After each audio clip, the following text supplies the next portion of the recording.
Estimados amigos, amados hermanos, gracias por sintonizarnos el día de hoy, que es martes profético. Hoy nos corresponde el martes de la profecía personal. Usted sabe que en todo esto hay una, una gran controversia, pero tal vez antes de empezar, debido a unos cambios que estamos haciendo, usted sabe que estamos haciendo cambios de edificio y de muchas otras cosas.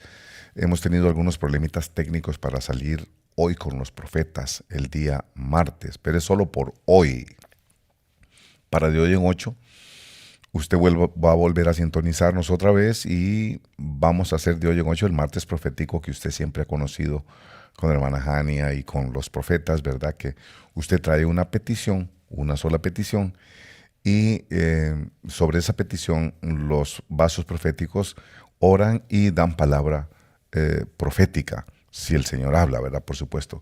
Entonces, eso se hace todos los martes como el día de hoy, pero debido a que tenemos un problema técnico que no pudimos a tiempo tener la maquinaria, pues los equipos que se necesitan aquí, entonces hemos tenido que suspenderlo y hoy voy a compartir un poquitito de profecía con todos ustedes, pero de hoy en 8 todo va a estar en orden, todo va a estar como siempre ha estado, ¿verdad? De hoy en 8 ya usted va a poder hacer su llamado y hacer su petición y recibir la palabra profética que usted está acostumbrado a recibir los días martes a esta hora aquí en este canal, en esta página de Facebook y de este canal de YouTube, para que Dios le hable a usted, ¿verdad? Es solo por el día de hoy que vamos a hacer este pequeño cambio y para de hoy en 8 volveremos de nuevo a la rutina de el martes profético. Así que tome nota. De hoy en 8 continúa la palabra profética como usted siempre la ha conocido, como usted siempre ha llamado por teléfono, como usted siempre está acostumbrado a recibir esa palabra profética. Hoy, debido a algún problema técnico que tenemos por ahí, que no pudimos resolverlo a tiempo, no lo vamos a poder desarrollar como todos los martes se desarrolla con los vasos proféticos dando palabra del Señor. Vamos a aprovechar esta oportunidad para enseñar un poquitito sobre lo que es la profecía. Vamos a aprovechar esta oportunidad para que todas las personas que piden palabra profética puedan entender un poquitito más lo que es este ministerio. Es importante porque hay veces la gente confunde la profecía con la adivinación. Hay gente que piensa que al mirar nuestra programación dicen, se volvieron adivinos o se volvieron gitanos. Usted sabe que el corazón de la gente muchas veces está entenebrecido y en lugar de querer ver lo que es, muchas veces quieren ver solo lo que ellos piensan de acuerdo a su corazón, ¿verdad? Pero bueno, ¿qué es la profecía? Profecía es cuando Dios habla. Profecía es Dios hablando. Cuando Dios habla, Dios profetiza. Eso es la profecía. Es cuando Dios nos habla. Y tengo que aclarar que cuando digo Dios, cuando Dios habla, estoy diciendo que la profecía no se circunscribe a decir cosas del pasado nada más o a adivinar cosas del presente o a adivinar cosas del futuro como mucha gente piensa. La gente que no estudia profecía piensa que esto es adivinación, ¿verdad? Pero es por su ignorancia, ¿verdad? La profecía es cuando Dios habla, ya sea del presente, del pasado, del futuro. Es Dios hablando. Y aunque Dios no hable de tiempo pasado, o de tiempo presente, o de tiempo futuro, si Dios habla, está profetizando. Profecía es cuando Dios habla. Entonces, recuerdo que en el instituto me enseñaron esta palabra, ¿verdad? Cuando Dios habla, profetiza. Entonces, entendamos que la profecía es cualquier palabra que sale de la boca de Dios. A veces nos habla de cosas del futuro, a veces nos habla de cosas presentes que están ocurriendo, a veces nos da referencias de cosas del pasado, Pero la profecía no podemos circunscribirla al tiempo pasado, o que solo va a hablar del futuro, o de que tiene que decirme algo que nadie sabe. No necesariamente. Dios nos sorprende con esas cosas, pero no necesariamente. Cada vez que Dios habla, está profetizando. Cuando Dios da palabra, eso es profecía. Ahora, una cosa interesante entender también es que la profecía tiene que ver mucho con la visión. Hay 3 casos fundamentales que lo vamos a ver ahora, pero la visión está muy relacionada con la profecía.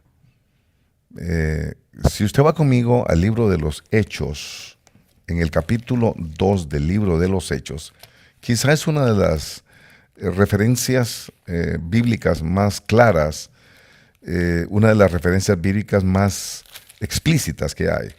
En el capítulo 2 del libro de los Hechos, en el verso 17, Pedro está hablando aquí, se está dirigiendo a la gente, el apóstol Pedro. Y dice el apóstol Pedro en el verso 17, tomando la profecía del profeta Joel, la saca del Antiguo Testamento y la pone en el Nuevo Testamento. Al repetirla, repitiéndola, le da ¿qué le voy a decir? La actividad, la activación, le da la validez en el Nuevo Testamento. Dice, y sucederá en los últimos días, dice Dios, que derramaré de mi espíritu sobre toda carne, y vuestros hijos y vuestras hijas profetizarán. Dice, y vuestros jóvenes verán visiones, y vuestros ancianos soñarán sueños. Ahí me está hablando de 3 maneras o 3 formas de profecía. Me está hablando primero de la palabra audible, la profecía directa, la palabra, pero también me habla de la visión y me habla aquí de los sueños. Entonces, muchas veces la gente no sabe que cuando cuentan un sueño, si aquel sueño proviene de Dios y es dado por Dios, está profetizando. Muchas veces un hermano, una hermana dice, mire, hermanos, tuve un sueño, y cuentan el sueño. Bueno, ellos no saben que al contar ese sueño, están profetizando, porque ese sueño es una de las formas que Dios usa para expresarse, para decir algo, para comunicar algo. Eso es profecía. Pero quiero que vea que dice, vuestros jóvenes verán visiones. Cuando está hablando de visiones, es importante que comprendamos, está molestando este micrófono, es importante que comprendamos que la visión está muy relacionada con esto, no necesariamente Moisés y la palabra audible. Sí, Dios habla por palabra audible, pero también por visiones. Por eso, a muchos profetas en el Antiguo Testamento les llamaban los videntes. Allá en el libro de Primera de Samuel, en el capítulo 9, nos dice la Escritura que Saúl andaba por ahí, se le andaban perdiendo unos mulos a su papá de él. Y él le fue a buscar. Y dice aquí, en el capítulo 9, verso 9, dice así: antiguamente en Israel, cuando uno iba a consultar a Dios, decía, venid, vamos al vidente, al roe, al vidente, porque al que a hoy se le llama profeta, antes se le llamaba vidente. Entonces, es importante que veamos la palabra vidente, 7203, roe, es un vidente.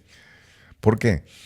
Porque por alguna razón, cuando uno comienza en esto de la profecía, no sé por qué uno asume que solo va a oír la voz de Dios. Uno se imagina que así le habló Dios a Moisés, ¿verdad? Moisés, Moisés. Y dijo el Señor, y dijo Moisés, no me hables tan fuerte porque me vas a reventar los oídos. ¿Ve? Uno cree que es audible nada más.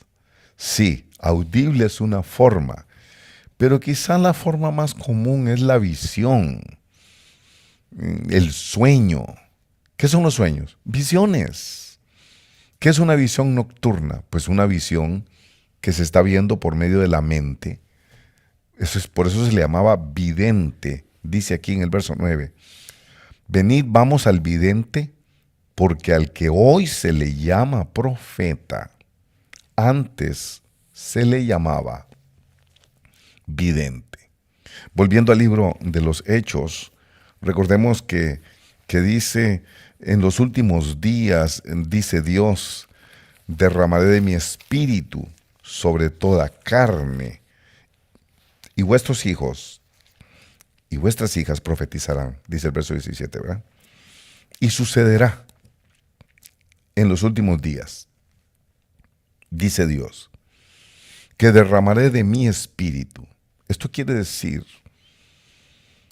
que para ser profeta de Dios, tiene que la profecía, la visión, la palabra audible, y muchas veces esa palabra hay que entenderla un poquito, ¿verdad? Esa palabra no se oye con el oído, este oído externo físico. Hay un oído aquí en el corazón. Y a veces ese es el oído que escuche. A veces ese oído es como un sentir. Usted tiene una certeza de que eso es así. Usted está seguro que eso es así. No lo puede probar, pero usted está seguro que eso fue lo que usted recibió de Dios. Entonces, tenemos aquí que dice que es el Espíritu de Dios el que da. Hay que tener mucho cuidado en las iglesias, porque en las iglesias falta mucha enseñanza sobre esta profecía como la que estamos hablando el día de hoy. La gente piensa que porque una persona dio una palabra y fue certera, eso quiere decir que es de Dios. Fíjese que Satanás también es certero. El espíritu de adivinación se parece mucho al espíritu de la profecía. ¿Por qué estoy hablando de esto? Porque aquí dice, derramaré de mi espíritu. Para que sea profecía de Dios, tiene que ser dada por el Espíritu Santo de Dios. Y esto casi no se enseña. Por eso es que el espíritu de adivinación fácilmente se infiltró en la iglesia y se ha infiltrado en la iglesia. Porque no hay enseñanza. Primero, creo que la persona que da la profecía tiene que haber recibido en su corazón al Señor Jesucristo. Yo recuerdo experiencias que tuve antes de venir a Cristo Jesús, como cualquier mundano, como cualquier persona que no conoce a Cristo. Era católico, por supuesto. Era católico y como católico, pues en la Iglesia Católica no dan mucha enseñanza de este asunto. Recuerdo una experiencia en mi vida seminarista, cuando era católico. Recuerdo que para un domingo, como yo vivía muy lejos de mi casa, y yo y otro por ahí, creo que éramos 2 o 3 a lo sumo, nos quedábamos el fin de semana porque no podíamos ir a nuestra casa. Recuerdo que para un domingo, uno de los sacerdotes me dijo, mire, Adenil, alístese porque me va a ir a ayudar a un lugar que se llama Tejar del Huarco. Parece que hay que hacer una administración, me dijo. Yo, niño, ni me daba cuenta que era eso. Y ahí como dice, mirando para el ciprés, ¿verdad? Fui y se trataba de una liberación. Yo nunca había visto eso. Había oído hablar del exorcismo y eso, en la Iglesia Católica se habla de eso. Pero igualmente, ¿verdad? Muy poca enseñanza sobre liberación, muy poca enseñanza hay en la Iglesia Católica sobre lo que es la profecía, ¿verdad? Es muy poco lo que se enseña. Entonces uno sale de ahí sabiendo de muchas cosas filosóficas y de Santo Tomás de Aquino y etcétera, etcétera, de Manuel Kant, pero de los aspectos de tipo profético no hay enseñanza. Fundamentalmente no hay enseñanza, ¿verdad? Todos ustedes saben eso. No se trata de que yo critique, no, es una realidad que se vive, ¿no? Entonces, por eso, muchas veces hay gente que llega y consulta a los, digamos, a los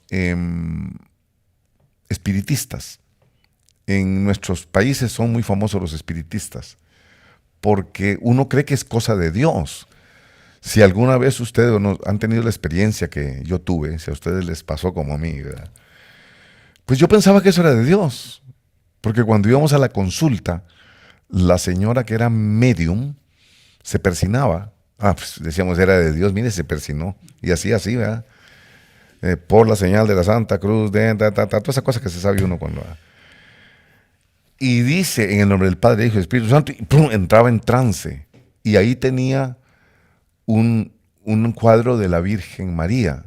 Y yo decía, no puede ser posible, esto tiene que ser de Dios, porque si no, no tuviera el cuadro de la Virgencita ahí. Eso es lo que... Es que no hay enseñanza, hermano. Por eso es que cuando uno es católico hace cosas terribles, porque uno cree que está bien. No es que la persona ande buscando el mal, es la falta de enseñanza. Y están ahí uno consultando con el espiritista, pensando que aquello es de Dios, simplemente porque dijo en el nombre del Padre, del Hijo y del Espíritu Santo. Y ya entró en el trance, ¿verdad? Y así venimos, con esa escuela. ¿Qué escuela se llama eso? No sé si es escuela o es ignorancia, ¿verdad? Pero bueno, la cuestión es de que no hay enseñanza ahí. Y por eso, muchas veces cuando venimos al Evangelio, cuando tampoco abunda en la iglesia evangélica buena enseñanza sobre esto, puede ser que una persona esté siendo certera, adivinando, pero no ha recibido a Cristo. Eso nos ha pasado en la iglesia. Una hermana, yo recuerdo, hermana, entre comillas, ¿verdad?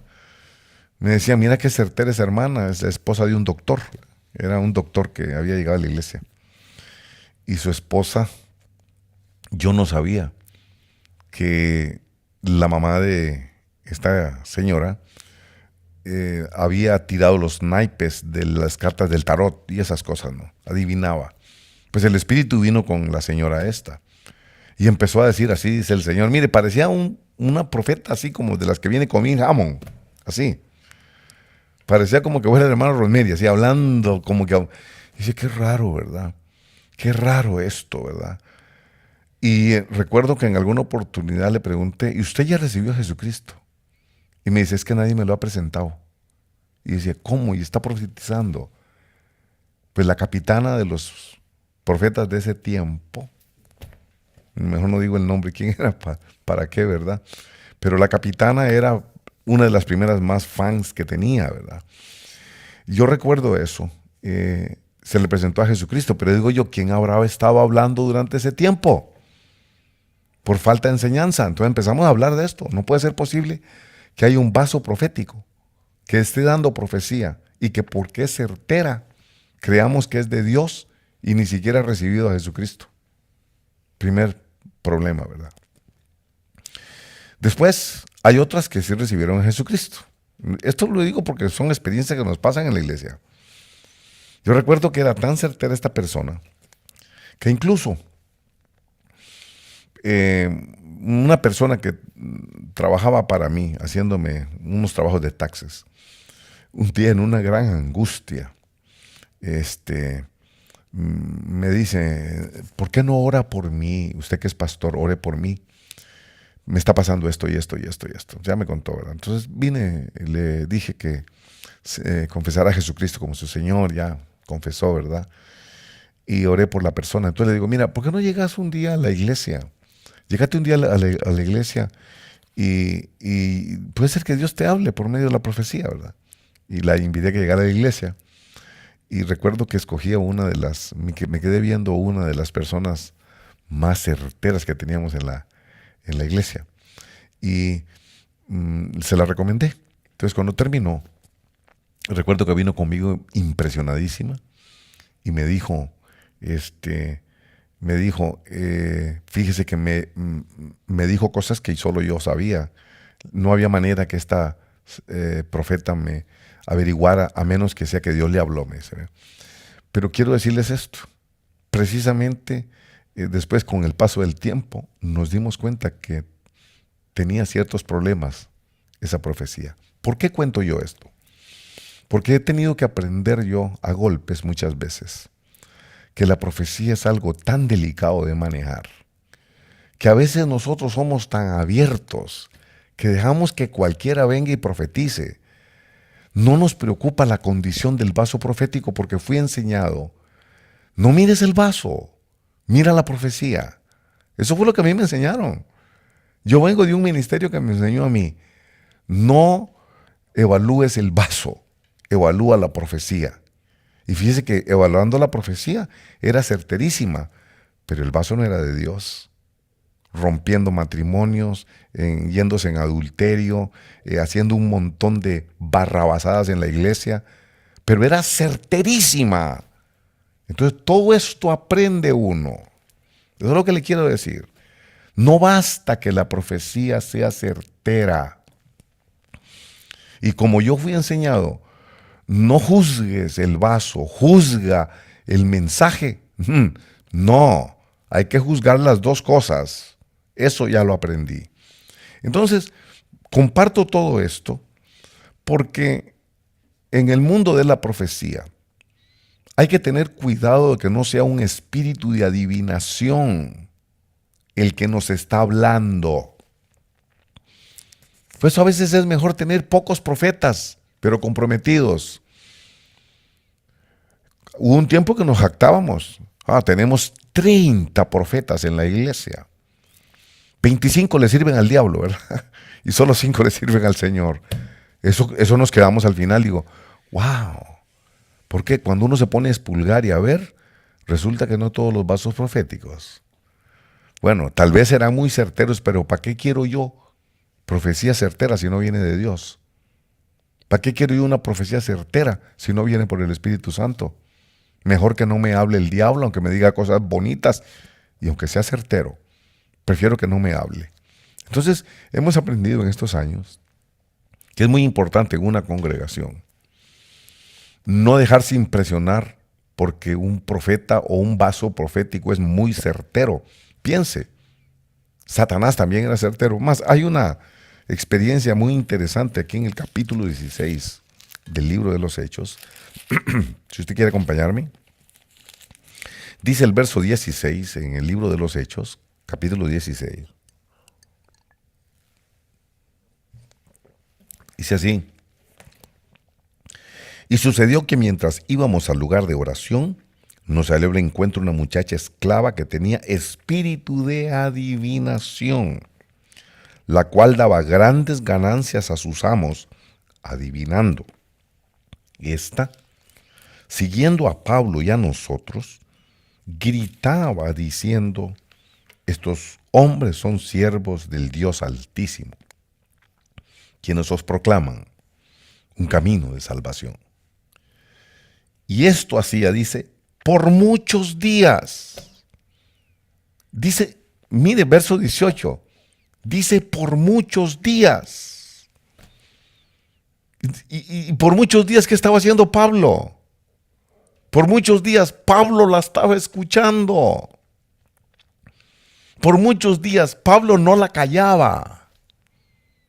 Por eso digo yo, bueno, le pasó a Pablo, nos pasa a nosotros también. Por eso estamos hablando de este tema. Dice, y esto lo hacía por muchos días, insisto, muchos días de profetizar. ¿Cuál era la profecía? Estos hombres son siervos del Dios Altísimo, quienes os proclaman el camino de salvación. Esa era la profecía que daba por muchos días. Mas desagradando esto a Pablo, vea, hay un desagrado. Hay algo como que no hace clic. Me podrá estar diciendo la verdad, pero no me hace clic. El que tiene el Espíritu Santo percibe. Me está diciendo, es certerísima esta mujer, pero hay algo que no me hace clic. Me desagrada.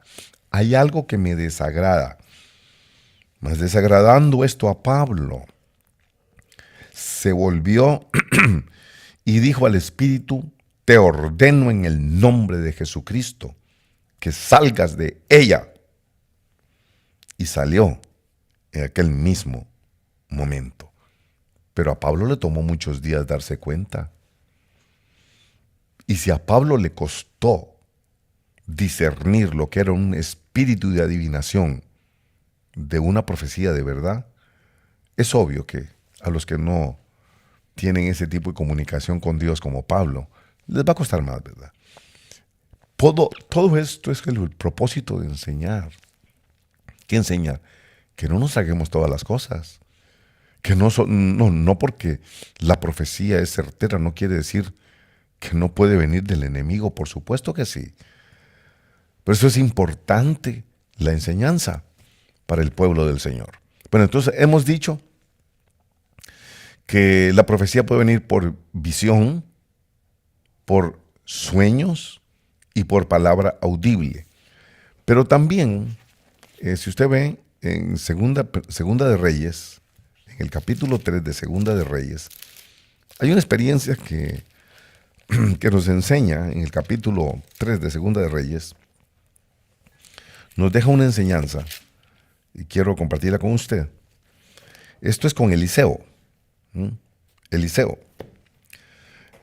Segunda de Reyes, capítulo 3, verso 14 en adelante. Dice: y Eliseo dijo: vive el Señor de los ejércitos, ante quien estoy, que si no fuera por respeto a la presencia de Josafat, rey de Judá, no te miraría ni te vería.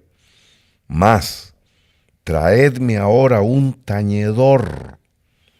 Y sucedió que mientras el tañedor tocaba, la mano del Señor vino sobre Eliseo.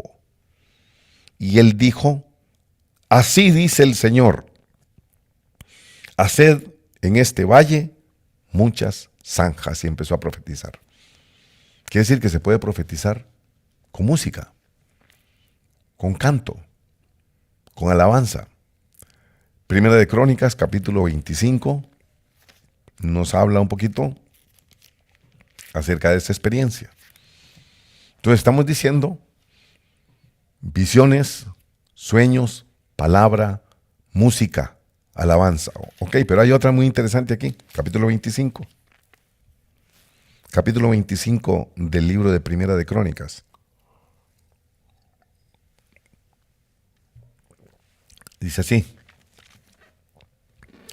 Dice el verso 1, además, David y los comandantes del ejército separaron para el servicio a algunos de los hijos de Asaf, de Emán y de Jedutún, que habían de profetizar con liras, arpas y címbalos. Y el número de estos, conforme a su servicio, fue, y empezó a decir. Pero dice aquí que se puede profetizar con liras, arpas y címbalos. Estoy en Primera de Crónicas, capítulo 25, en el verso 1. Estamos hablando del tiempo de la alabanza. Por eso muchas veces usted ve que la profecía puede venir perfectamente bien en el tiempo de la alabanza.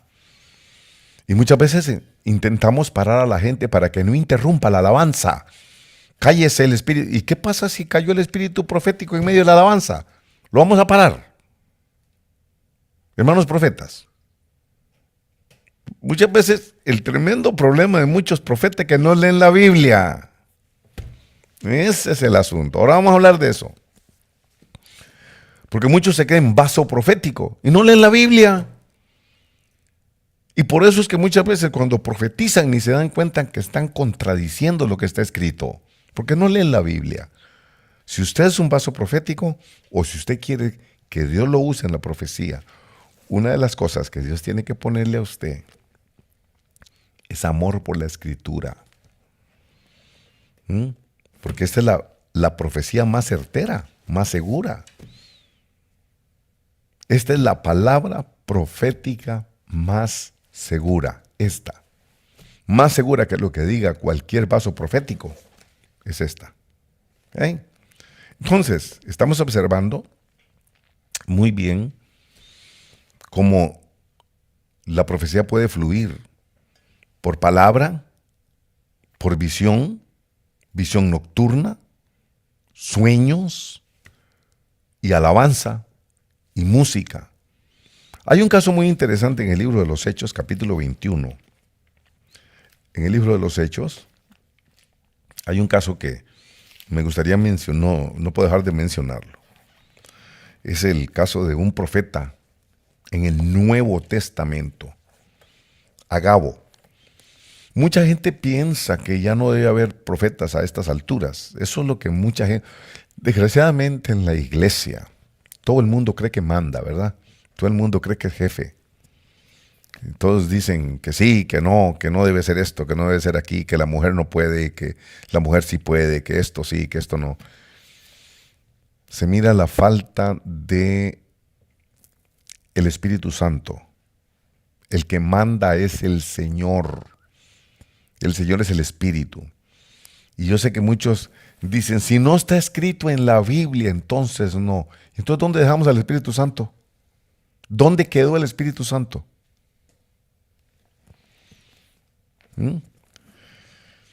Aquí dice, verso 8, estoy hablando Hechos 21:8, Hechos 21:8, dice, al día siguiente partimos y llegamos a Cesarea. Y entrando en la casa de Felipe, el evangelista, que era uno de los 7, nos quedamos con él. Este tenía 4 hijas doncellas que profetizaban. Son vasos proféticos. No eran profetas, pero daban profecía. Tenemos que ver esos casos en la iglesia, ¿verdad? Una persona puede profetizar sin ser profeta. Por eso aquí no les llama profetas. Ve qué interesante. Tenía 4 hijas doncellas. No dice que eran profetas. Dice que profetizaban, porque hay una diferencia entre profeta y profetizar. Todos los profetas profetizan, pero no todos los que profetizan son profetas. Bien, aquí está diciendo, tenía 4 hijas doncellas que profetizaban, y deteniéndonos allí varios días, descendió de Judea cierto profeta llamado Agabo, quien vino a vernos, y tomando el cinto de Pablo, se ató las manos y los pies. Eso se llaman actos proféticos. Y dijo, así dice el Espíritu Santo, así atarán los judíos en Jerusalén al dueño de este cinto y lo entregarán en manos de los gentiles. Qué interesante la profecía de Agabo. Quiero aprovechar el verso 9 para explicar la diferencia entre una persona que da profecía y un profeta. El profeta es el ministro.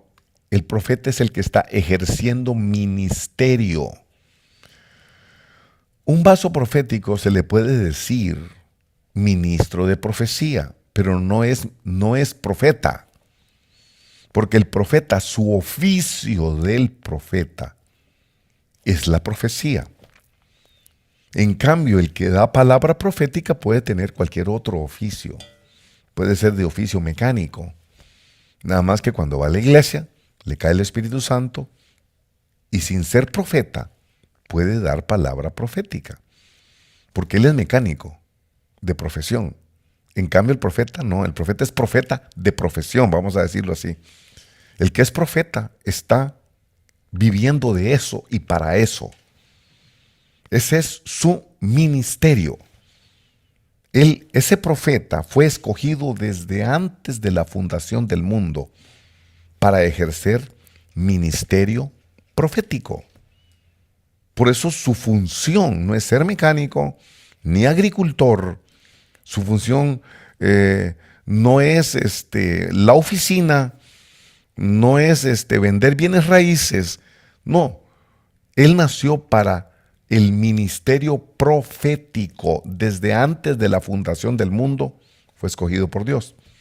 En cambio, a diferencia del que da profecía, como las muchachitas estas, las 4 hijas de Felipe, estas, tal vez ella trabajaba en un taller de costura, tal vez se ganaba la vida de otra forma, nada más que cuando iba al culto, le caía el Espíritu Santo y daba palabra profética, sin ser profeta.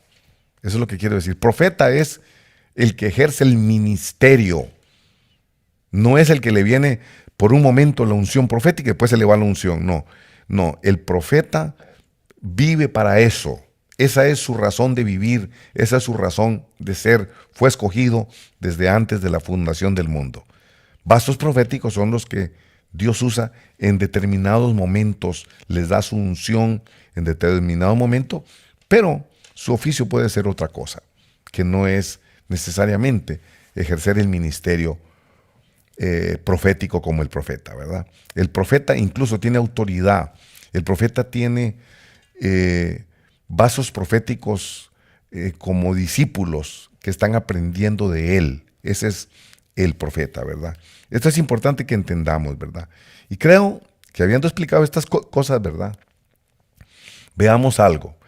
Esto que está pasando con Agabo aquí no fue en un culto. Esto fue en la casa, dice aquí. Dice, llegamos a Cesarea y entrando en la casa de Felipe, el evangelista. Entonces está hablando de la casa de Felipe. Está diciendo que esto no fue realmente en un culto, fue una cosa aparte. Pero en el culto hay un orden. Hermanos, si ustedes quieren aprender de esto, este es el propósito. Vayan conmigo al libro de Primera de Corintios capítulo 14. Primera de Corintios capítulo 14, ahí se habla con claridad cómo debe administrarse la profecía en el culto. Más o menos así, ¿verdad? Primera de Corintios capítulo 14, verso 26. Nos dice de la siguiente manera, así. ¿Qué hay que hacer pues, hermanos, cuando os reunís? Y está hablando ya del culto, ¿verdad? Cada cual aporte salmo, enseñanza, revelación, lenguas o interpretación. Que todo se haga para edificación. Esto es muy importante. La profecía no es para avergonzar. Yo vengo de los ministerios Llamada Final, tengo una amistad profunda y muy entrañable con el apóstol Otto René Azurdia. En su momento fue mi maestro en muchas cosas, y una de las cosas que siempre tuvo celo él fue con el asunto de la profecía. Es más, el hermano Otto me decía a mí, Andy, si hay un ministerio difícil de administrar, es los profetas. Difícil con los profetas.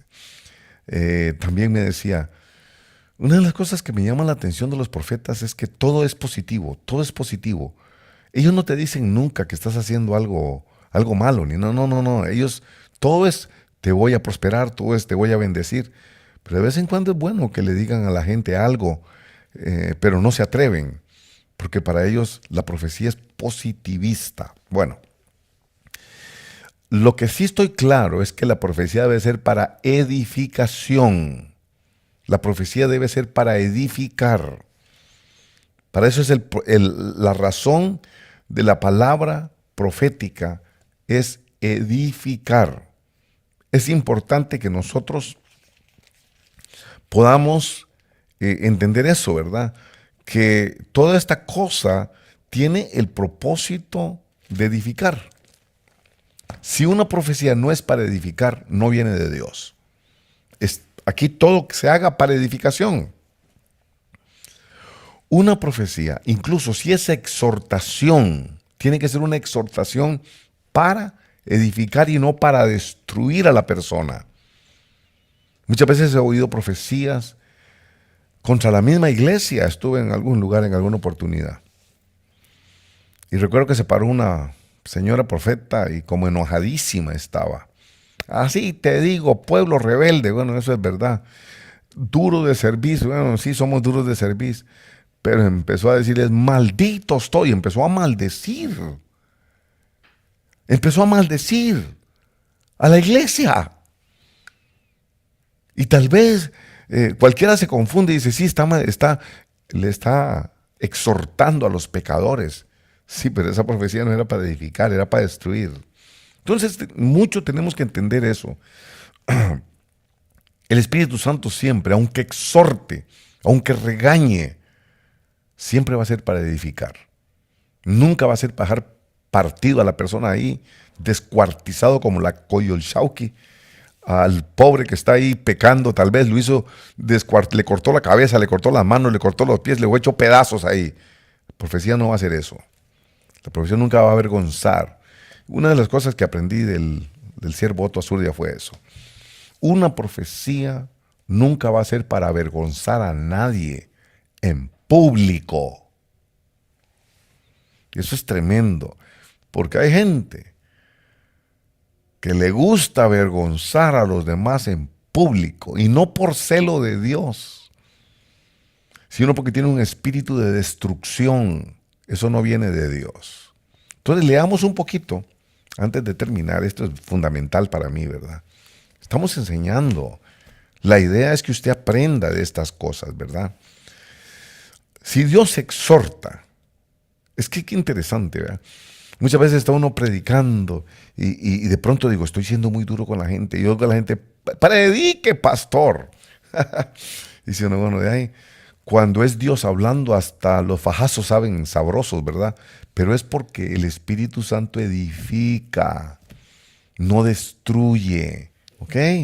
Bueno, dice aquí en primer lugar, verso 27, si alguno habla en lenguas, que hablen 2 o a lo más 3 y por turno, y que uno interprete.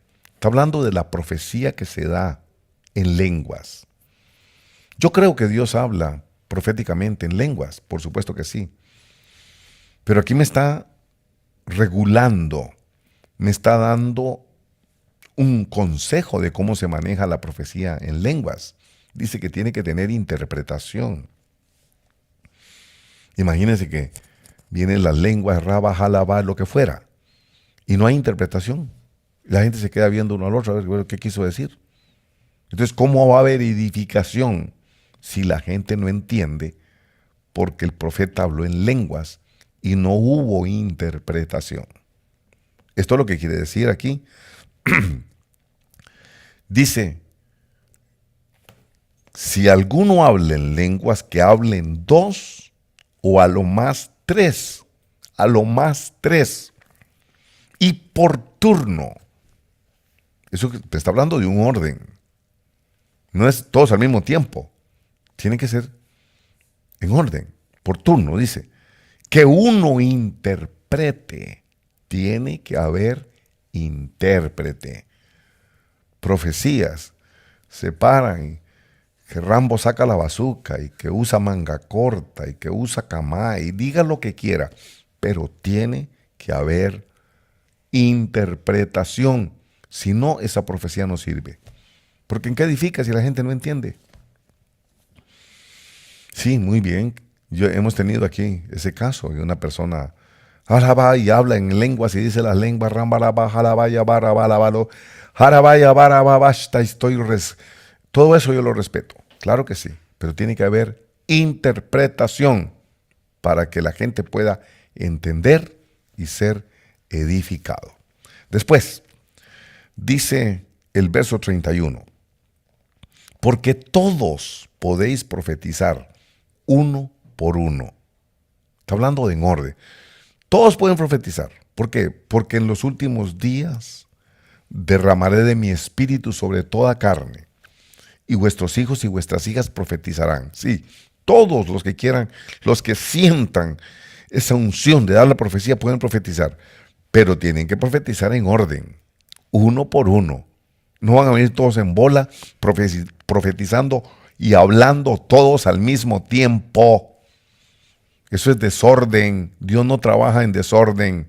Dios, nuestro Dios, no es un Dios de desorden ni de confusión. Tienen que ir uno por uno para que todo el mundo pueda ser edificado. Aquí dice, ¿verdad? Dice, verso 31, porque todos podéis profetizar uno por uno para que todos aprendan y todos sean exhortados. Dice, los espíritus de los profetas están sujetos a los profetas. Porque hay mucha gente que dice, usted no puede parar el Espíritu Santo. Sí, yo puedo parar el Espíritu Santo. Fíjese que sí. Sí. Porque yo soy la autoridad que Dios puso ahí como pastor y yo estoy diciendo que todos tienen que los espíritus de los profetas se deben de sujetar. El profeta se debe sujetar. Aquí dice, los espíritus de los profetas están sujetos a los profetas. Y si yo soy profeta, entonces vamos a profetizar, pero vamos a profetizar en orden. No podemos profetizar todos al mismo tiempo. ¿Okay?